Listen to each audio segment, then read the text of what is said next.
suami tetap kekeh dengan sikapnya itu dan merasa paling benar. Mohon bimbingannya Ustadz, bagaimana menanggapi sikap suami yang ya menyimpang mungkin. Ya. Iya, salah satu kekuatan dalam rumah tangga kita itu adalah ketika kita memiliki satu aturan tertinggi, ya, ketika kita memiliki satu pedoman hidup yang tertinggi yang sama-sama disepakati, yaitu Islam.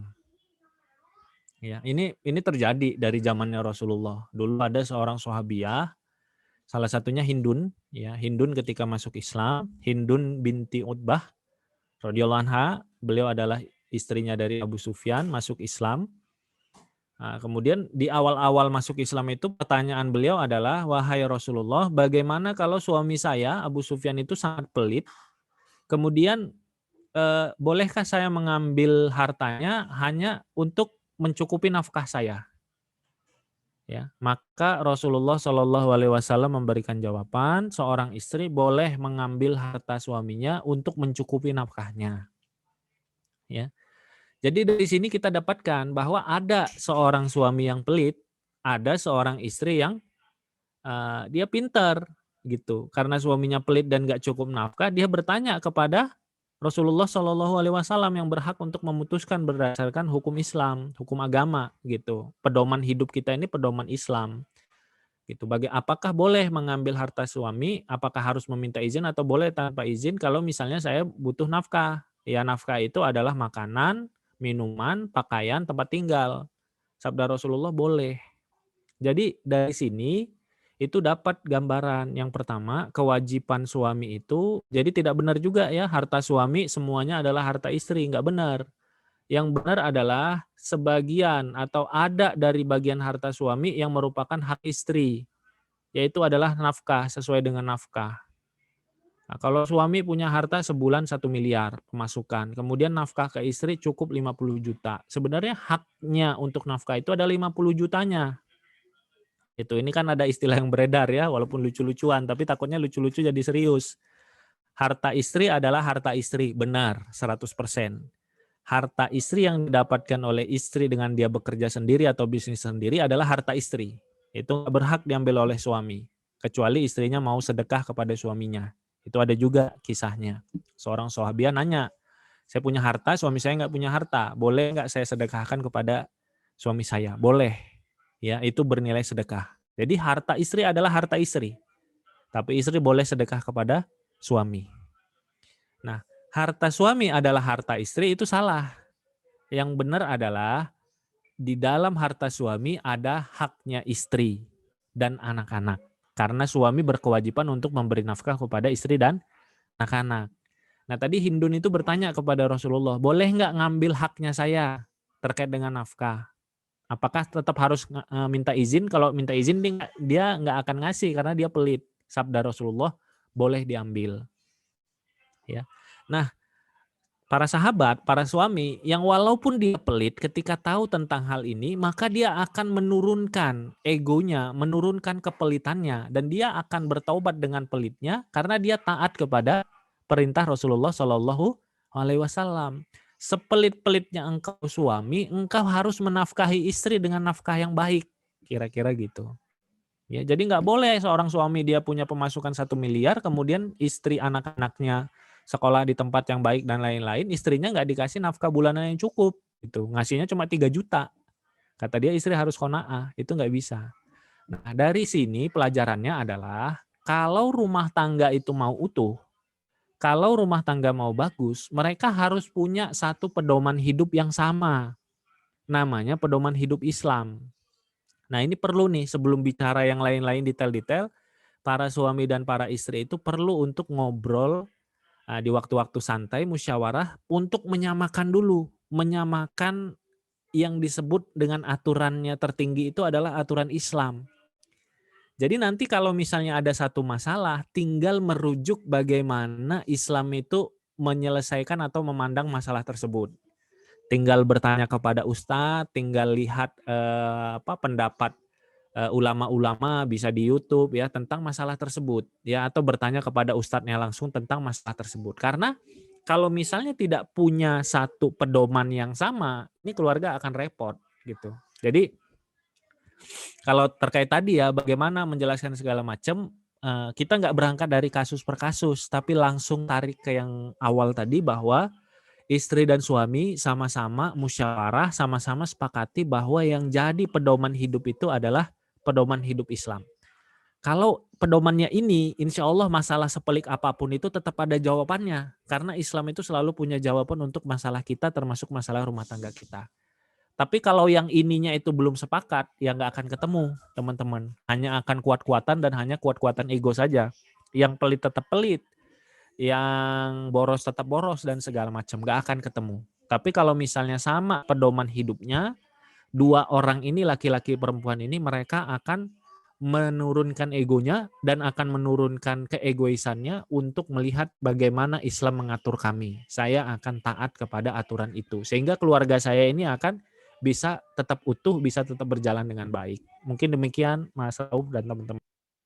Alhamdulillah, Masya Allah tadi poinnya adalah di pondasi Islamnya dikuatkan kembali ya, dan lagi-lagi menuntut ilmu itu sampai akhir hayat. Jadi selalu mencari ilmu lah untuk membantu pernikahan ini.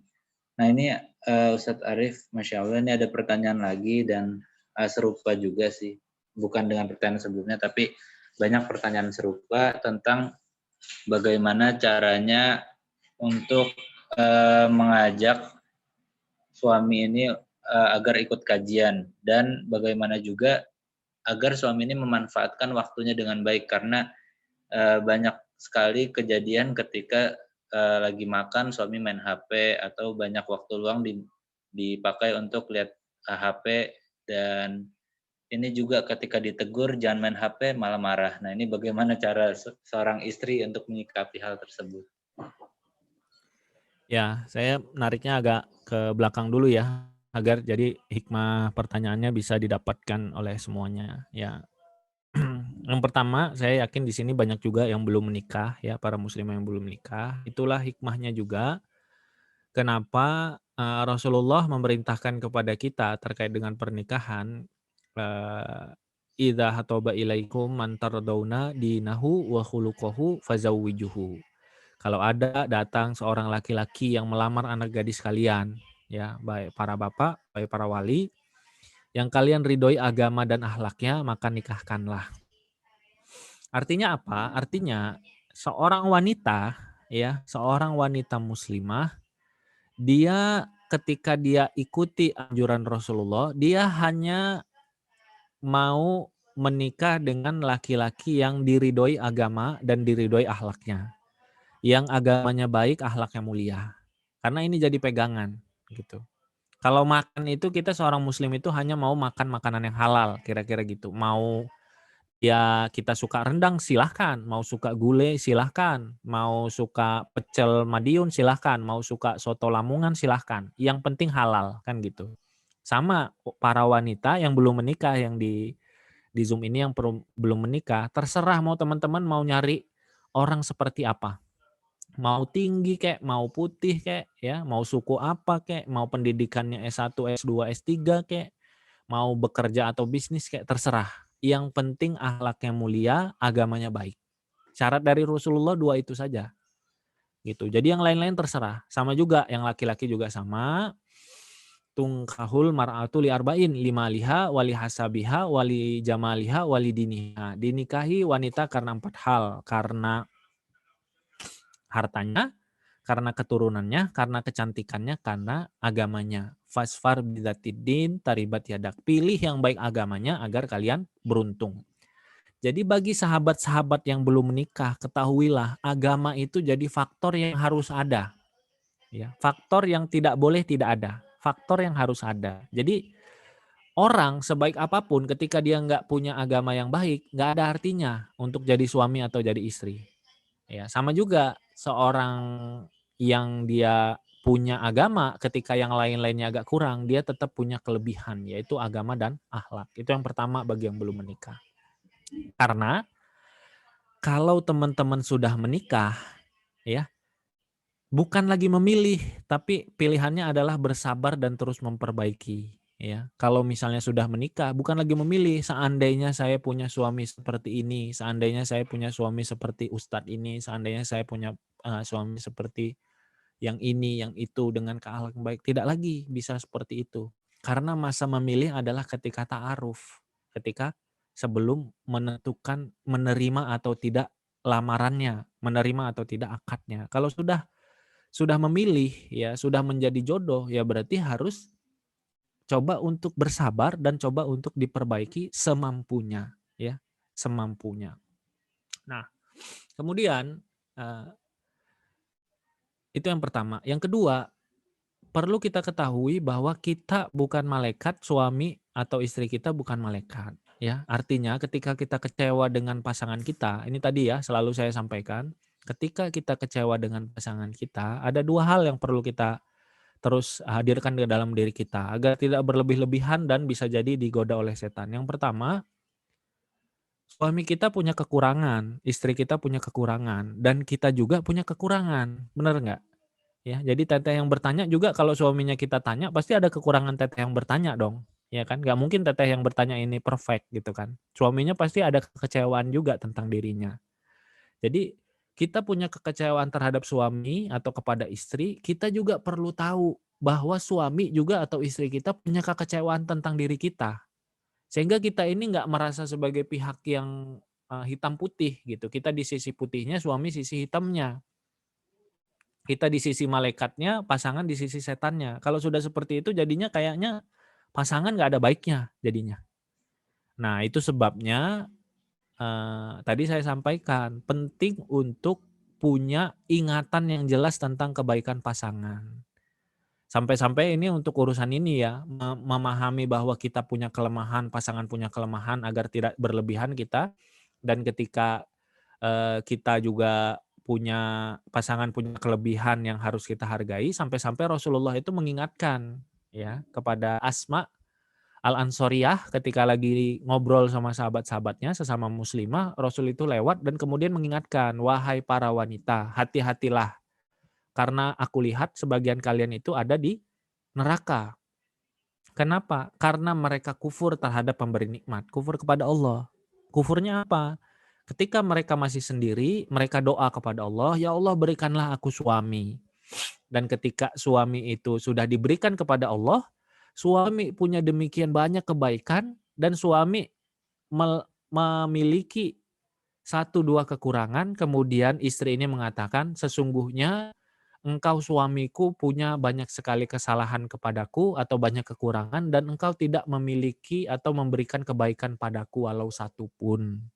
Nah, ini jangan sampai kayak gini. Jadi ketika kita melihat suami kita punya 1, 2, 3, 10, 20 kesalahan, kita ingat-ingatlah dulu bahwa suami kita juga punya banyak kelebihan. Agar kita nggak digoda setan tadi. Seolah-olah bahwa kitalah sebagai pihak yang dikorbankan, kitalah pihak yang malaikatnya, kitalah yang terbaiknya, suami kita salah. Atau kebalikannya, suami saya ada salah terus, saya nggak punya salah terus, jangan sampai seperti itu. Jadi kita dudukan dulu bagi yang bertanya dan kita semua termasuk ke saya selalu menyampaikan ini, saya punya kekurangan, pasangan saya punya kekurangan. Pasangan saya punya kelebihan yang harus saya ingat-ingat karena setan ini bermain di sini. Udah ya, itu yang kedua. Yang ketiga, kalau kita sudah bisa mendudukan seperti ini barulah kita coba cari cara untuk memperbaiki kesalahannya. Sehingga kita memperbaikinya itu bukan lewat jalan putus asa atau benci, tapi karena lewat jalan cinta. Suami saya sudah punya banyak kebaikan, dia ada kekurangan, alhamdulillah ya. Alangkah baiknya kalau saya bantu suami saya. Mentalnya juga mental membantu kan, saya bantu suami saya jadi manusia terbaik tadi kan. Khairukum khairukum li ahlihi wa ana khairukum li ahli. Saya ingin bantu suami saya jadi manusia terbaik, yaitu manusia yang paling baik kepada istri dan anak-anaknya.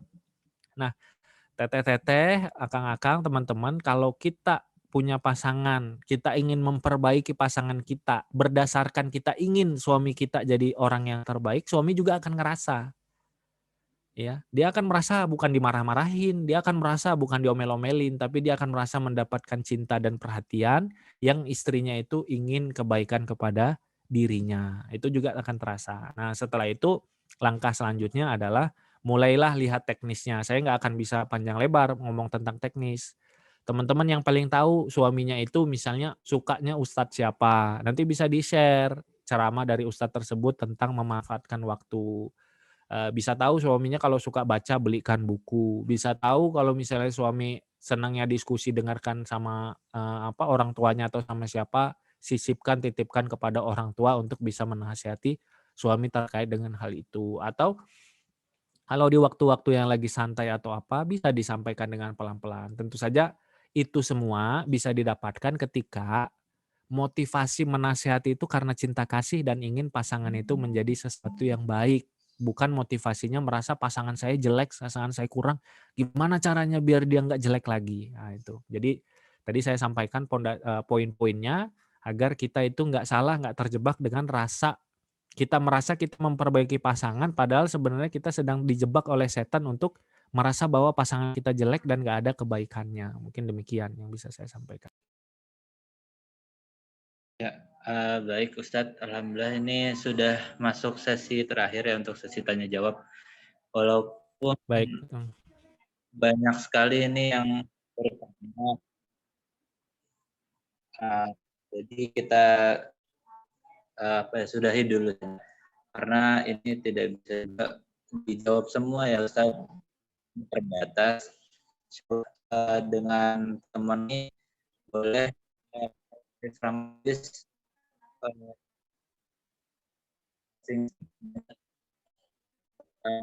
Muhammad Aisyah dan Nabi Muhammad Sallallahu Alaihi Wasallam. Walaupun ini boleh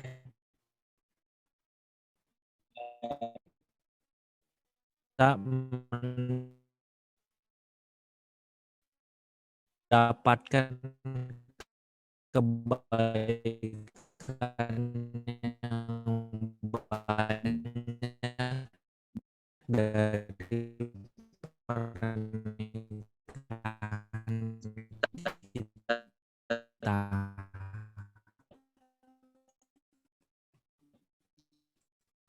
Ya, apa bisa menjadi suami yang lebih baik akhlaknya kepada dirimu hari demi hari.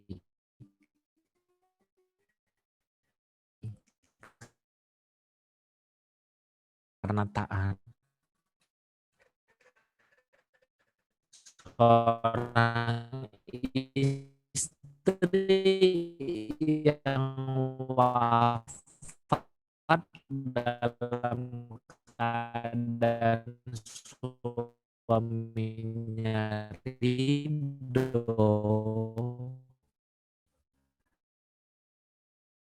orang yang berbahagia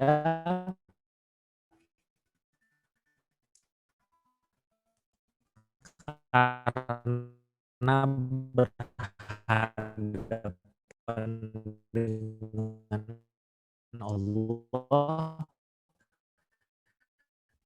teman-teman sebagai pintu mana saja. Insyaallah mudah-mudahan kita terus berusaha jadi suami terbaik